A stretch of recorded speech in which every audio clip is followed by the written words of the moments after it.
Next in line is our second keynote speaker, Amy Cosper, Vice President of Entrepreneur Media and Editor-in-Chief of Entrepreneur Magazine. Amy entered the entrepreneurial trenches with her own media consulting business, followed by leadership positions at a wide range of business and entrepreneurial-focused magazines. Entrepreneur Magazine is currently published around the world and operates its website, entrepreneur.com, alongside in parallel. Amy, welcome, and thank you for being with us here today.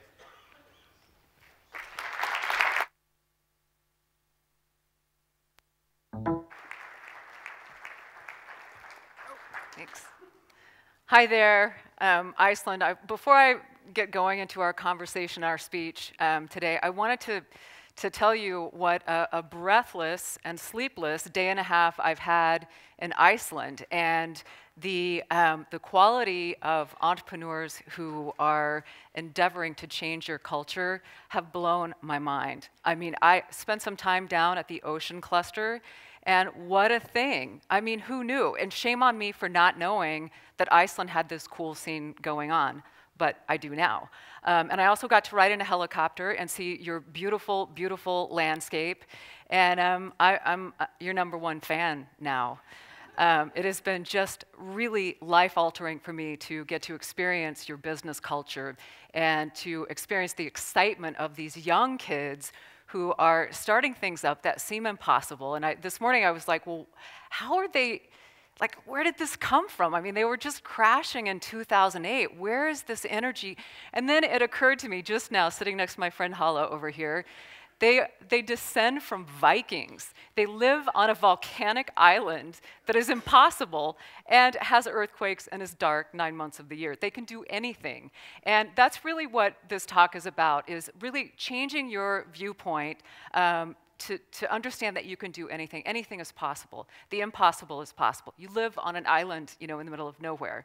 It's amazing what is happening here. My name is Amy Cosper. I am the editor-in-chief of Entrepreneur Magazine.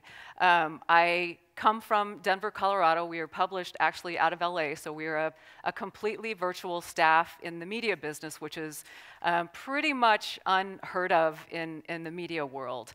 But it gives us kind of a sense of leaning on technology and figuring things out, really getting into the heads of our readers and being entrepreneurial in our approach. As Frosty was saying earlier, I studied art history. Much to my father's chagrin, I went to the University of Colorado and decided I would seek great fortunes as a curator in art history with a minor in Italian, and then another degree in archaeology, because you just never know if art history is not going to work out. When I graduated, what I learned is that those skills were not just about identifying a Michelangelo. The things that I learned by studying art history really was critical thinking skills and storytelling. I learned that I was a really good storyteller. And on the other hand, I learned very early in my career that I loved starting businesses. I wasn't always good at. I had a lot of critical mistakes, like high-value mistakes and one catastrophic mistake, but I really loved it. And so where I find myself now as the editor of this magazine that impacts people's lives and really can change your day and jiggle loose ideas, is I'm at the intersection of the two things that I love the most in life, and that's words and stories and business and launching and taking risks. And so I consider myself very, very lucky. This presentation is basically a kiss on the cheek and a celebration of entrepreneurship and a celebration of what's going on in Iceland. I'm not a professor, I'm not an academic, I'm a storyteller. So this is really a compilation of stories that hopefully will inspire you to go out and be great, or to go out and try something that maybe you wouldn't have before, because people are cool and people do cool things.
So that's really, at Entrepreneur Magazine, we are not in the VC world, we're not in the investment world, we are in the idea world.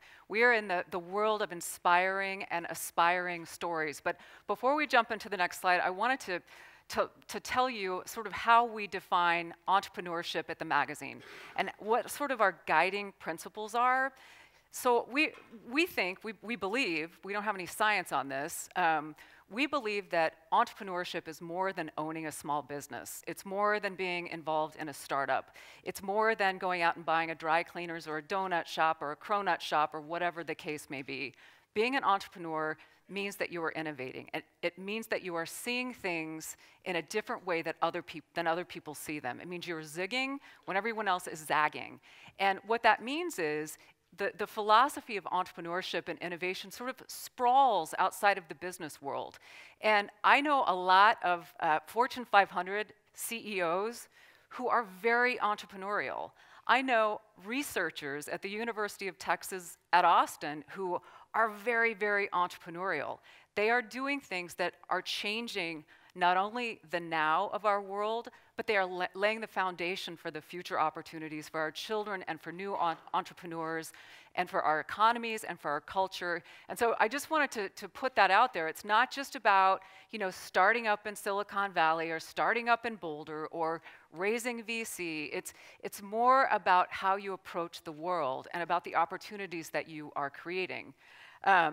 Like I said, we're storytellers, and when I was growing up, I was always surrounded by entrepreneurs and also ranchers. I grew up in Texas. And I was in 5th grade, Mr. Saviano's social studies class, and he gave us an assignment. He said, all right, you guys go home, find out what your grandparents did for a living, and draw a picture in crayons, and bring it to class tomorrow and tell us, you know, what your grandparents did. So I went home, and I asked my mom, you know, what did my grandfather do for a living? Oh, well, he rented boats, he had a lumber yard, he had a salad dressing company, and she said, he was an entrepreneur. So I went to my room, tried to get my head around what the concept of an entrepreneur is, and it just, you know, I was in 5th grade, and it just didn't click. I couldn't get it. And so I did what all 5th grade Texas students do. I went into my room, and I told a Texas tall tale and drew a picture of my grandfather on a horse, and told everybody in the class that he was in fact a cowboy who rode on the range to protect us from bad guys. How that has changed. Like, the whole idea of entrepreneurship has gone from, Entrepreneur Magazine is 30 years old, and one of my favorite activities is to go in the room we call the morgue, where all of the old issues of entrepreneur are housed. And to go back and look 35 years ago at what it meant to be an entrepreneur and kind of what the messaging was is very, very different than what we see today. If you look back in the June 1980 cover of Entrepreneur Magazine, and I am not making this up, on the June cover of that issue, being an entrepreneur meant launching your own mail order bride business. I am not kidding you. I could have found it, or I would have put it in the slideshow. So it used to be kind of like get rich quick scheme and kind of like almost a little bit con man-ish, but that has really changed over the years. It's become this aspirational idea, this sort of fantasy of, you know, being in charge of your own destiny, being your own boss, creating something out of nothing. And a lot of that has to do with this man, Richard Branson. And we sort of adhere to his philosophy of what entrepreneurship is. And his philosophy is it is the creation of something where there was nothing. So there was nothing there, and suddenly, you know, we've got a rocket ship carrying civilians up into space. We've got, you know, Tesla. We've got Elon Musk. It's just the idea and the philosophy of creating and sort of routing current thought. And that's kind of how we approach it. Now, not everyone can be Branson. You remember this guy, Hala. So this is Lasse Anderson. I met him last year at the Creative Business Cup Challenge in Copenhagen. And it was my first exposure to the term, the law of Jante. Like, I had never heard that before. It's unheard of in my country to consider everybody equal. Like, everybody wants to be great and be better, and, you know, it's very, very competitive. Denmark is not like that. It is largely sort of a passionless, you know, it's changing. it's changing, you know, like, I mean, it's coming into its own, and it's people like Lasse Anderson. So this kid, his mother died. His mother died a few years ago, left him $100,000 and said, you know, this is your money to go to school and to, you know, live for the next 4 or 5 years. He went to school and he wasn't digging it, like he wasn't assimilating into the university life, and he had this dream in his head, and it had to do with porridge, right? The kid loves porridge. He wants to democratize porridge around the world and make access to it, and he has opened 3 retail stores in Copenhagen. He does like the gourmet porridge. It's called grød. Am I saying that right? Grød.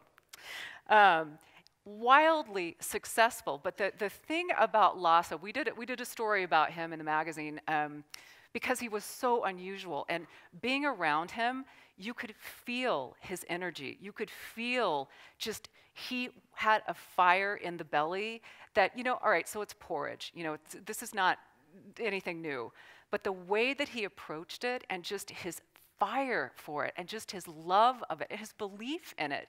And he even has now little retail ready to go, pre-packaged porridge in a cup at 7-Eleven. So he's merchandising as well. And plus he's just adorable and fun to be around and just a believer in his own idea. Okay, AJ, we have a battle here on failure. Sorry, the high value mistakes and my one big giant catastrophic mistake.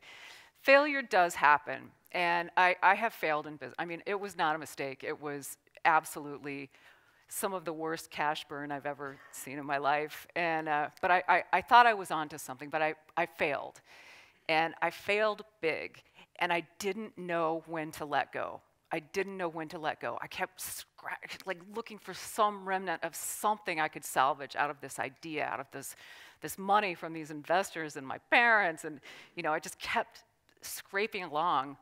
And you know, I finally gave up, shuttered the business, and 3 years ago, I had a similar experience, and something that really changed my life and made me understand failure and letting go. And that was 3 years ago. I was on a motorcycle trip in Santa Fe, New Mexico, and I have Bluetooth in my helmet, and I got a call, a reverse 911 call. There is a fast-moving forest fire. You have to evacuate your house now. Well, I don't live in Santa Fe. I live way up in the mountains in Colorado, so there was no way I could get to my house to evacuate. And so I lost everything. Everything, down to the car. I had a motorcycle as a mode of transportation. We're a family of 5, you know, it wasn't that convenient. So when I got up to my house and the remains of, and by the way, this is the first time I've told this story, so I'm sorry if I'm getting a little scratchy in the throat. The remains of my house, like my house was still kind of smoldering, the chimney was standing there, and it's a weird thing during a disaster, like suddenly out of nowhere, the Red Cross shows up.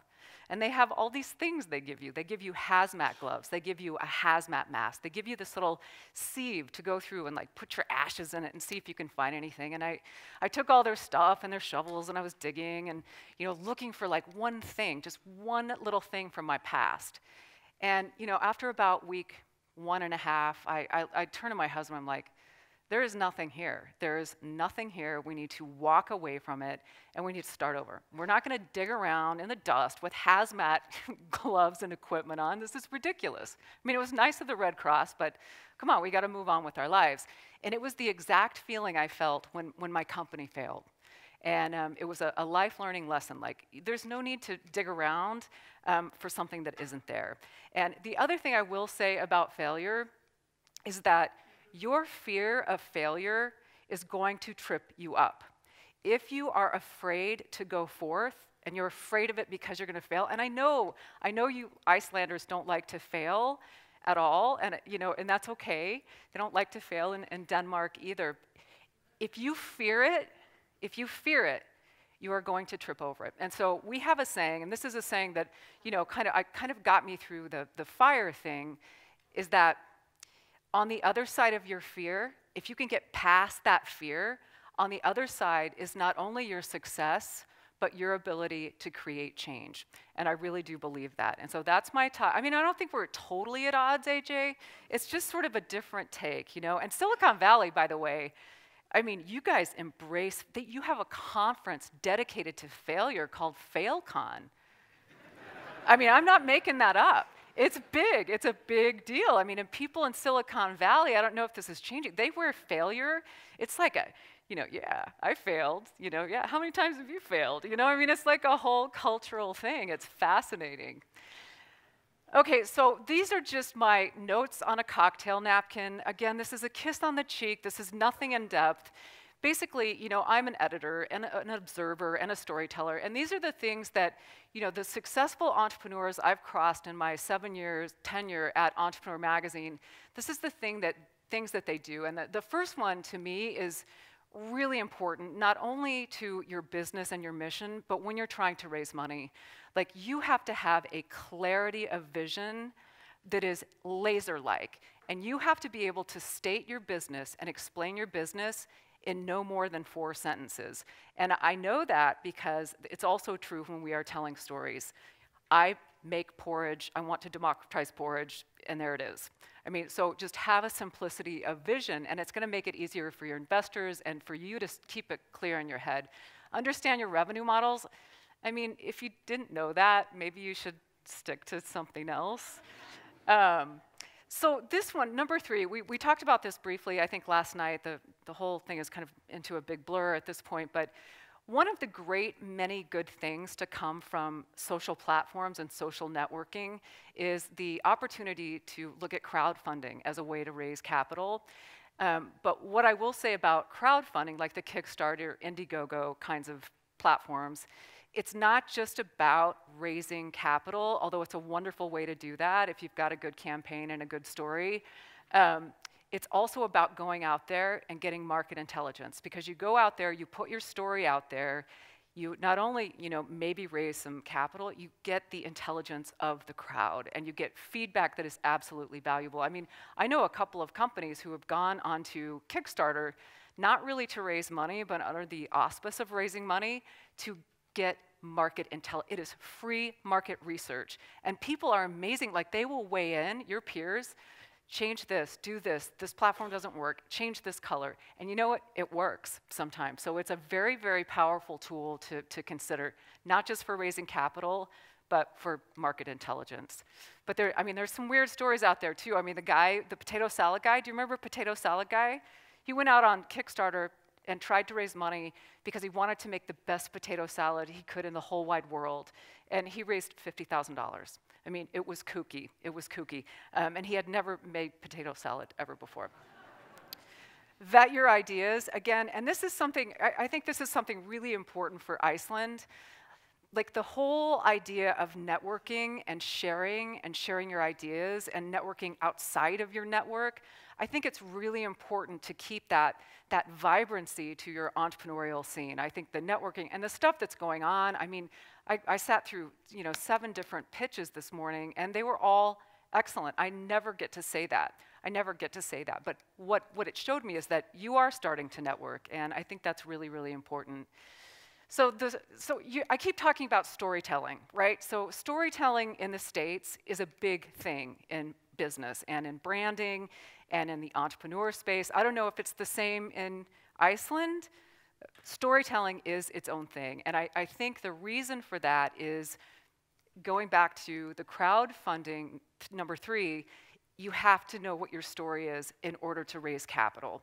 And you have to tell your story with the precision of your clear vision, your 4 sentences, and really understand what you stand for. So that's really the whole thing where, when you have that moment that wakes you up, like the guy over at, what is the Quiz Up? The Quiz Up guy. He was having a bad day, ended up in a bar, pulled out a cocktail napkin and came up with this whole idea right there, right then, but he could pinpoint it down to every emotion that he was having when he was executing on this little cocktail napkin thing.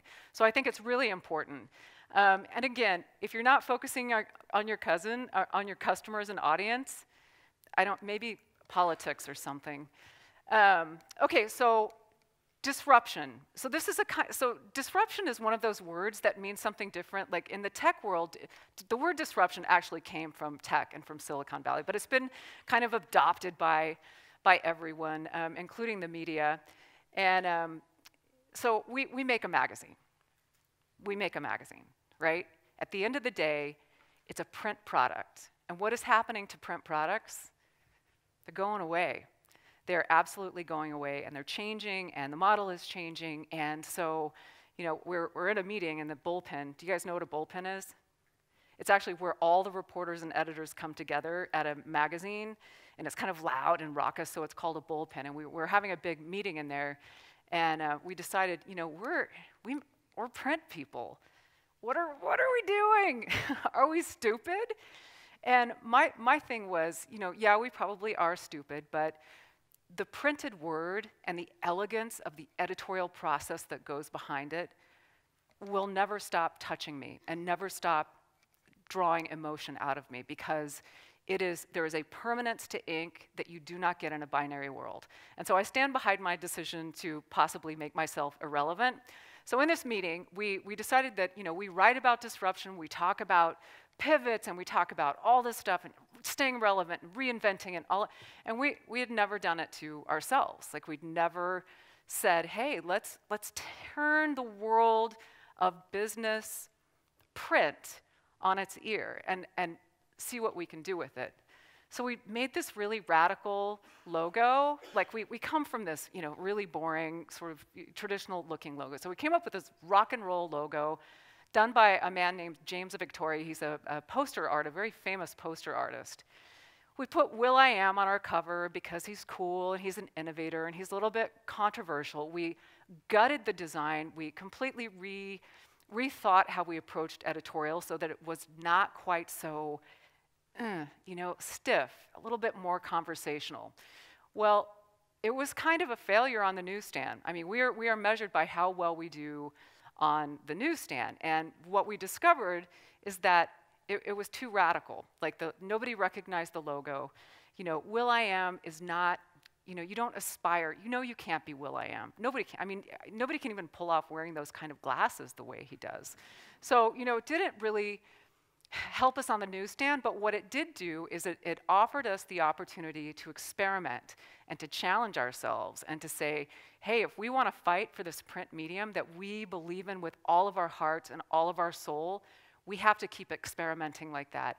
Maybe it won't work, but what a great thing to have the opportunity to really kind of explore what you've got and how far you can push a certain media. This is my last slide, and I love ending with this. We call it the back page in the magazine. And again, this is a James Victoria drawing, and he's also a very well-known entrepreneur, and he's kind of a motivational artist, you know, talks to the creative industries. And I love this slide because I think it says a lot.